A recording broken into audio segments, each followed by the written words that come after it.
لوگوں سے عزتیں تلاش کرتے ہو تو وہ کیا تمہیں عزت دیں گے؟ وہ تو کل اچھا کہتے ہیں، پرسوں برا کہنے لگ جاتے ہیں۔ لوگوں کے سامنے گڈ بک میں آنا چاہو گے تو وہ تو سویرے تمہارے بارے میں کچھ کہیں گے، شام کچھ اور کہیں گے۔ اپنی روحانی زندگی آباد کریں، اپنے مسلح کو وقت دیں، اور دنیا سے چھپ کر اس موبائل کو بند کر کے اور اپنے آپ سے بھی چھپ کے اور تنہا ہو کے چھپا کے سارا کچھ اپنے آنسو اپنے رب کی بارگاہ میں پیش کریں، اس کے حضور حاضری دیں۔ سنو نا ترمذی کی حدیث، اور اسے یاد رکھنا، نبی پاک علیہ السلام نے فرمایا اپنے دکھ لوگوں کے سامنے نہ بیان کرنا، سیٹھوں نوابوں کو نہ بتاتے پھرنا، دنیا داروں کے سامنے جا کے نہ رونا کہ میں تکلیف میں ہوں۔ فرمایا اگر دنیا داروں کو دکھ بتاؤ گے رب تمہیں کبھی غنی نہیں کرے گا۔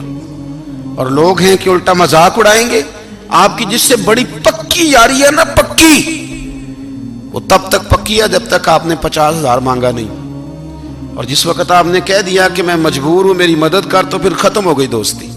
لوگوں کی تعلقات آپ کے ساتھ تب تک ہیں جب تک آپ ان سے کوئی ضرورت وابستہ نہیں کرتے۔ کریم محبوب فرمانے لگے بندوں کے سامنے دکھ نہ بیان کرنا، اللہ تجھے کبھی غنی نہیں کرے گا۔ تو اپنے دکھ اپنے رب کو بتا، تو دعائیں مانگ، تو اس کی بارگاہ میں حاضر ہو، تو اس کے حضور عرض کر۔ فرمایا اپنے دکھ اپنے رب کو بتا، وہ جلدی کرے یا دیر سے کرے تجھے ساری دنیا سے بے نیاز کر دے گا، تجھے کسی کا محتاج نہیں رہنے دے گا۔ اپنے مسلح کو، اپنی دعاؤں، ایک بزرگ فرماتے ہیں میں نے دعا مانگنے کا طریقہ اپنی بیوی سے سیکھا، دعا مانگنے کا طریقہ اپنی، سیکھنے والے تو اپنے بچوں سے بھی سیکھ لیتے ہیں، سیکھنے والے تو ہر ایک سے سیکھتے ہیں۔ وہ کہتے ہیں میں نے دعا مانگنے کا سلیقہ اپنی بیوی سے سیکھا ہے۔ حضرت وہ کس طرح؟ فرمانے لگے میری بیوی نے نا مجھے کوئی کام بتایا، کچھ پیسوں کی ضرورت کے لیے کہا، تو میں نے اسے کہا کہ بھئی ابھی میرے پاس نہیں ہے، کچھ دنوں میں آتے ہیں تو میں دے دوں گا۔ عورتوں کی عادت ہوتی ہے وہ بار بار یاد کراتی ہیں، 2-4 دنوں کے بعد پھر اس نے کہا حضرت وہ میں نے کہا تھا کچھ پیسے، میں نے اسے کہا کہ ابھی میرے پاس نہیں ہے، کچھ دنوں میں ملتے ہیں تو میں تمہیں دے دوں گا۔ اس نے کچھ دنوں کے بعد پھر کہا حضور وہ میں نے کچھ پیسے کہے تھے۔ فرماتے میں نے ڈانٹ دیا، میں نے کہا کہ کیا تو روز مجھے شرمندہ کرتی ہے، کہا نا میرے پاس نہیں ہے، ہوں گے تو دے دوں گا، تو روز یاد کراتی ہے۔ فرماتے ہیں اس نے پہلے تو میری ڈانٹ کو سہا، پھر میرے سخت جملوں نے اس کی آنکھوں میں آنسو پیدا کر دیے، پھر اس نے اپنے آنچل میں اپنے اس دکھ کو سمیٹا، اور پھر اس نے ایک جملہ کہا تو میں رو پڑا، اور مجھے اپنے رب سے مانگنے کا طریقہ آ گیا۔ مجھے کہنے لگی حضرت جی آپ نے ڈانٹ دیا، میں نے سہ لیا، پر آپ ہی میرے شوہر ہیں، بتائیں نا آپ سے نہ کہوں تو میں کس سے جا کے کہوں۔ فرماتے ہیں میں رو پڑا، اور میں کھل کے رویا، اور میں تڑپ کے رویا، اور پھر میری سسکیاں بند گئیں۔ تو مجھے کہنے لگی آپ کو کیا ہوا؟ میں نے کہا مجھے بھی دعا مانگنی آ گئی ہے، جب میں اسے کہوں گا نا اللہ تو ہی میرا رب ہے، میں تجھ سے نہ کہوں تو میں کس سے جا کے کہوں؟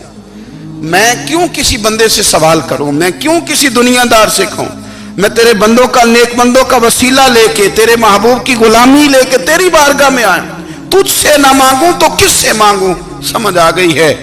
جب میں اس رنگ میں مانگوں گا تو پھر رب میرے اوپر بڑا ہی فضل فرمائے گا، وہ میرے اوپر بڑی رحمت کرے گا، وہ میرے لیے آسانیاں کرے گا۔ عزیز دوستو، ہم اس طرح کرنے لگ گئے ہیں کہ ہم نے نا اپنے تعلقات پر اعتماد کرنا شروع کر دیا ہے۔ میرے تعلقات بہت ہیں، ہم نے اپنی دولت پر اعتماد کرنا شروع کر دیا ہے، میرے پاس دولت بہت ہے۔ ہم نے اپنے علم پر، اپنی شہرت پر اعتماد کرنا شروع کر دیا ہے کہ میرے پاس فلاں چیز بہت ہے۔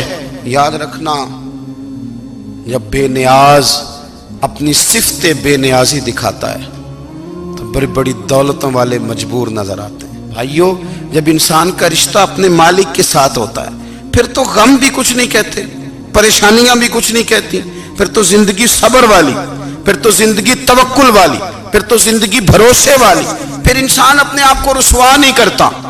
دنیا داروں سے امیدیں اس کی ختم ہو جاتی، امیدیں اللہ رسول سے لگا لیتا ہے، مضبوط ہو جاتا ہے، مضبوط، طاقتور ہو جاتا ہے، خوددار ہو جاتا ہے، باوقار باعزت ہو جاتا ہے۔ حضرت بہلول دانا رحمت اللہ علیہ بیٹھے تھے تو ہارون رشید حج کر کے آ رہا تھا، تو رستے میں حضرت شیخ سے ملاقات ہو گئی تو السلام علیکم کے بعد کہنے لگا حضور کوئی حکم ہو تو بتائیے گا. تو حضرت بہلول دانا فرمانے لگے تیرا رب کون ہے؟ اس نے کہا اللہ. تو فرمایا میرا کون ہے؟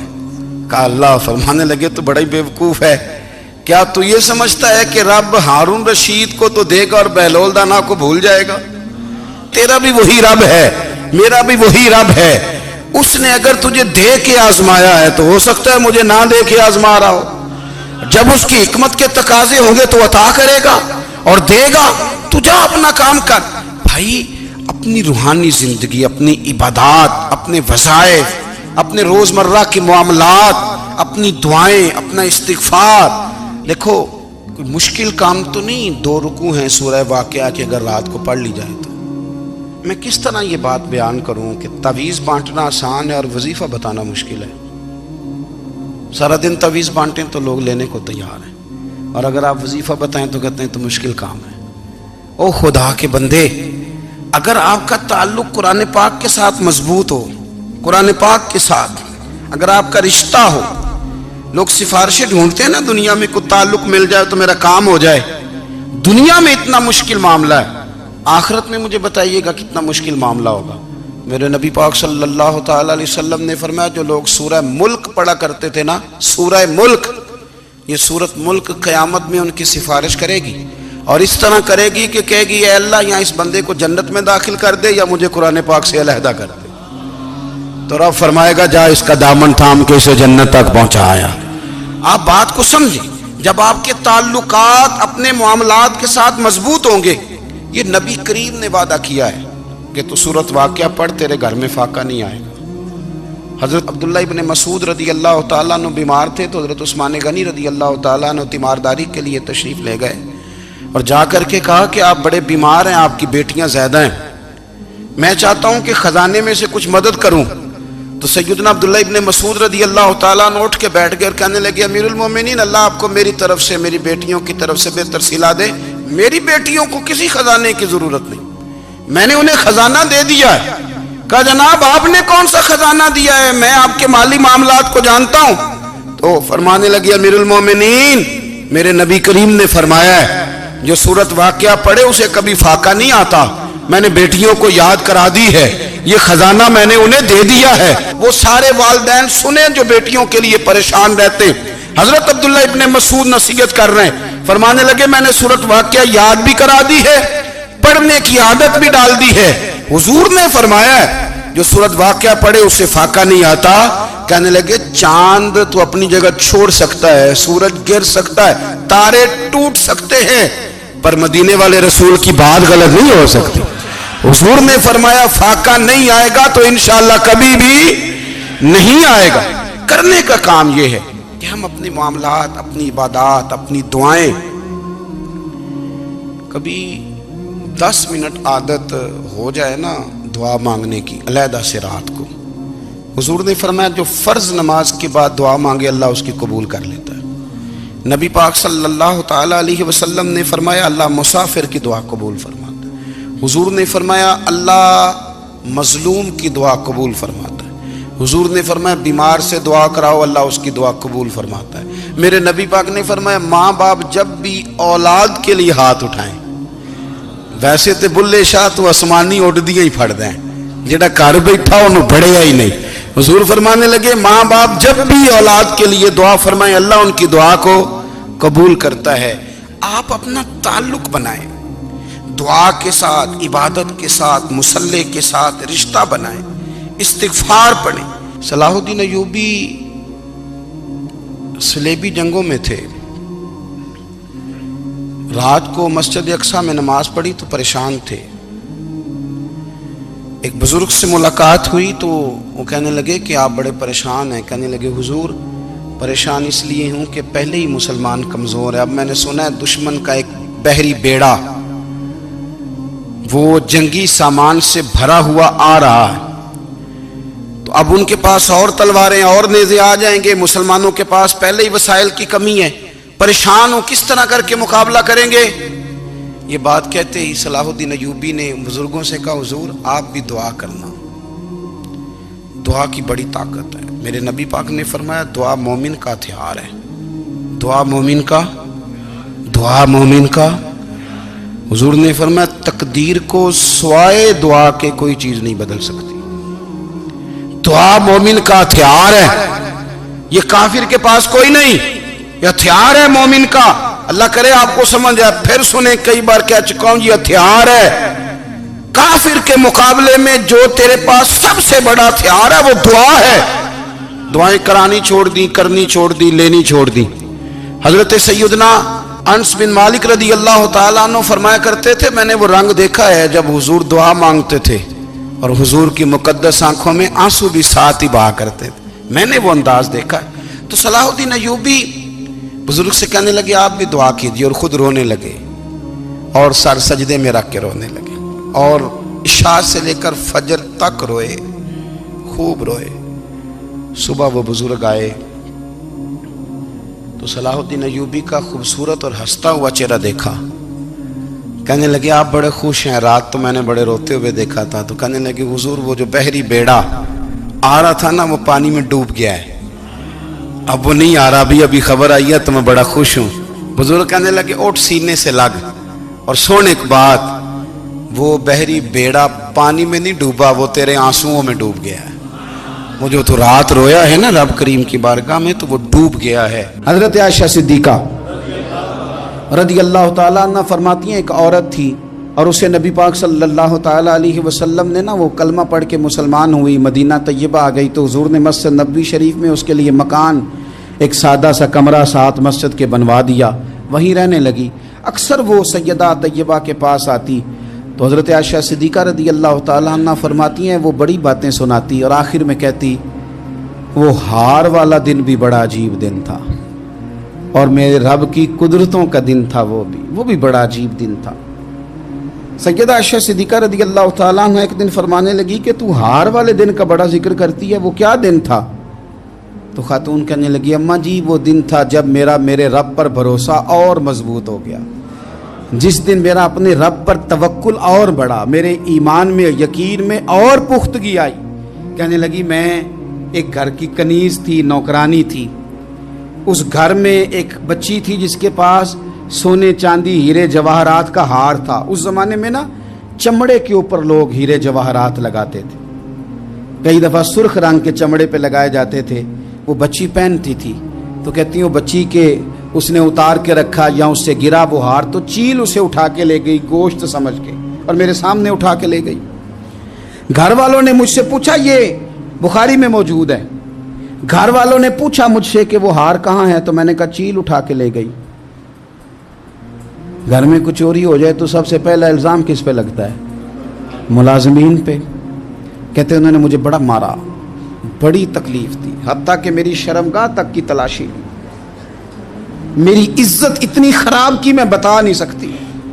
میں نے اپنی زندگی میں ایک واقعہ دیکھا، ایک امیر گھر میں چوری ہو گئی، ملازم کو اتنا مارا کہ وہ چارپائی پہ پڑ گیا، پولیس والوں سے اتنی مار پروائی گئی کہ وہ بیچارہ چارپائی پہ پڑ گیا، اور پھر وہ اتنا بیمار ہوا اور کچھ دنوں کے بعد پتہ چل گیا کہ چور تو اپنا بیٹا ہے ان کا، پھر اس کا انتقال ہو گیا۔ اب وہ سیٹھ صاحب اور گھر والے آ کے نا مرنے والے کے کان میں معافیاں مانگ رہے ہیں، کان میں۔ تو میں نے ان سے پھر کہا تھا کہ یہ تو اب چلا گیا ہے، تمہارا زور چلتا تھا نا، تو تم نے قانون خریدا اور تم نے اسے جتنا ہو سکا تم نے اسے مار پڑوائی، تمہارے پاس جو عدالتیں تھیں تم نے وہاں کارروائی کی، اب ایک عدالت قیامت کے دن لگے گی۔ یہ کمزور تھا نا، کچھ کر نہیں سکا۔ میرے نبی پاک صلی اللہ علیہ وسلم نے فرمایا سن لو، اگر سینگ والی بکری نے بغیر سینگ والی بکری کو تکلیف دی ہوگی نا تو قیامت کے دن اسے بھی بدلہ دینا پڑے گا، کہ تیرے پاس سینگ تھے اور تو نے اسے مارا تھا۔ وہ خاتون عرض کرتی ہے سیدہ عائشہ کی خدمت میں کہ مجھے بڑا مارا، مجھے تکلیف دی، میں کہہ رہی تھی کہ میرے سامنے چیل لے گئی ہے پر وہ نہیں مان رہے تھے، اماں جی انہوں نے مجھے بڑا مارا۔ حضرت عائشہ صدیقہ کہتی ہیں پھر کیا ہوا؟ کہنے لگی اماں جی جب کوئی میرا مددگار نہ رہا، مجھے تکلیف دے رہے تھے، رسوا کر رہے تھے، تو میں نے اپنے رب سے مدد چاہی، میرے رب کی طرف میں نے توجہ کی، میں نے کہا مالک اب تو ہی میرا مددگار ہے،